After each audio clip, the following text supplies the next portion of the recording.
Herkese tekrardan merhabalar. Ben Huri, Huri'me Tek Mutfak'ta kanalıma hoş geldiniz. Evde tavada kısa sürede yaş yufka nasıl yapılır? Onun tarifini vermek istiyorum. Hamurumuzu hazırlayarak başlayalım. 3 su bardağı ılık suyu geniş bir kaba alalım.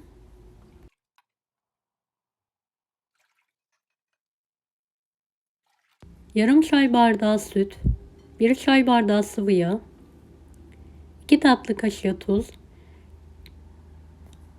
1 çay kaşığı kuru maya.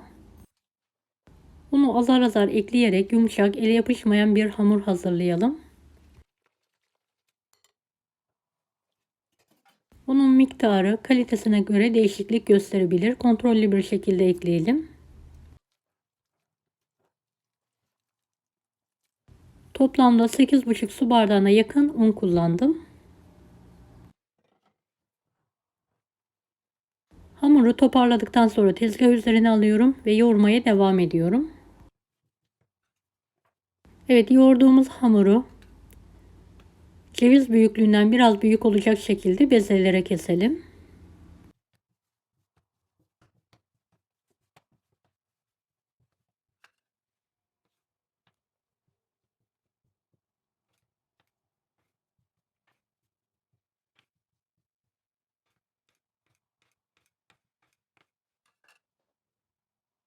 Evet, bezelerimizi yuvarlayarak bir tepsiye alalım ve dinlendirelim.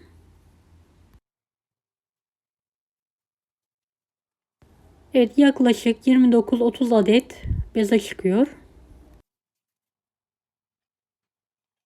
Evet, bezelediğim hamurların üzerlerine biraz un serperek kapalı bir şekilde dinlenmeye bırakıyorum.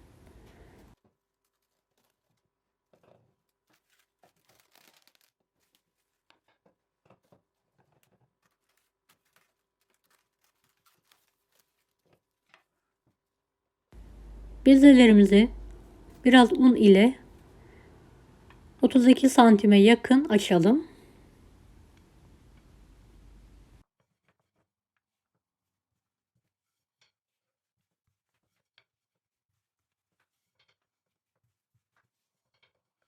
Evet, bezelerimizi teker teker açarak bir sofra bezi üzerinde bekletelim.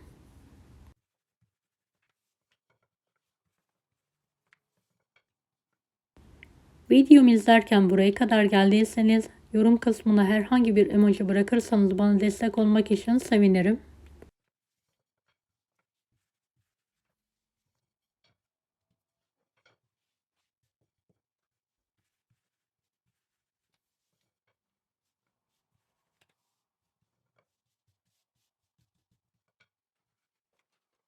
Evet, bezelerin hepsini açtım. Yufkalarımız artık pişmeye hazır. 32 santimlik tavayı orta ateşte önceden ısıtalım. İlk yufkamızı tavanın üzerine alalım. 4 saniye kadar pişirelim. 4 saniye sonra üzerine diğerini alalım.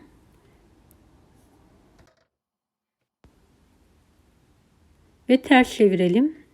Diğer tarafı da 4 saniye pişirdikten sonra üzerine tekrardan yeni yufkaları alarak aynı yöntemle 10-15 adet olana kadar pişirmeye devam edelim.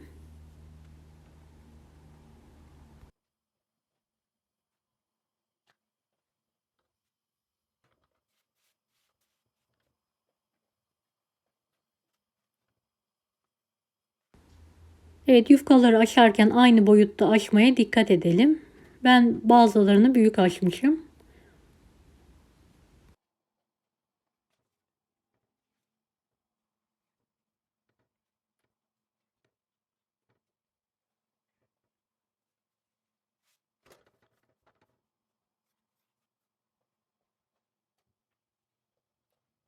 Derseniz 30 yufkayı birden bu yöntemle pişirebilirsiniz veya beşerli gruplar halinde de pişirebilirsiniz.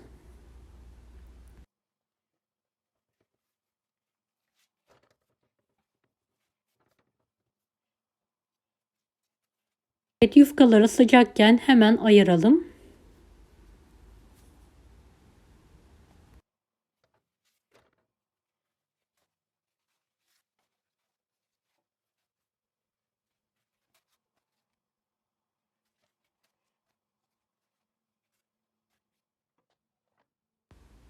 Evet, onlu grubu pişirdim. Kalanları da aynı yöntemle pişirmeye devam ediyorum.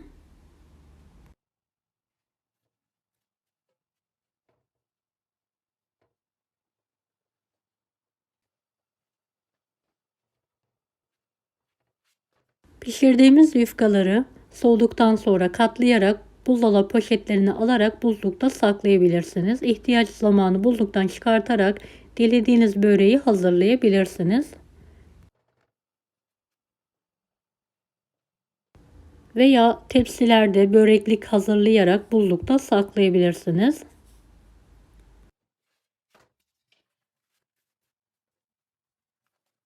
Bu yöntemle hazırladığınız yufkalar ile elinizin altında her zaman böreklik yufkalarınız hazır.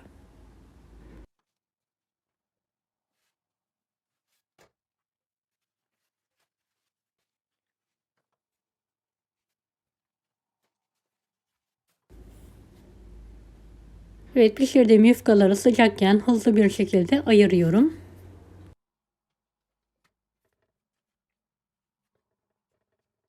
Pişirirken fazla kurutmamaya dikkat edelim.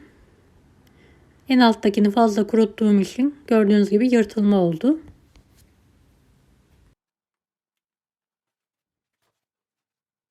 Seri bir şekilde pişirmeye ve ayırmaya dikkat edelim.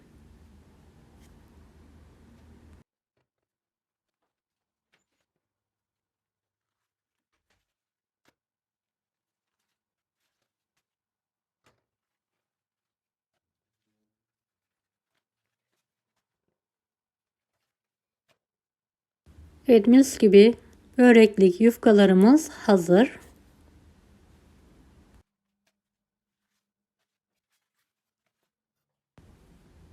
Deneyecek olanlara şimdiden kolaylıklar dilerim.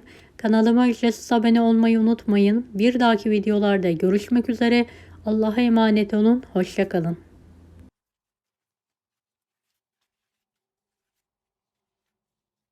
Daha farklı tarifler için bunları da izlemeyi unutmayınız.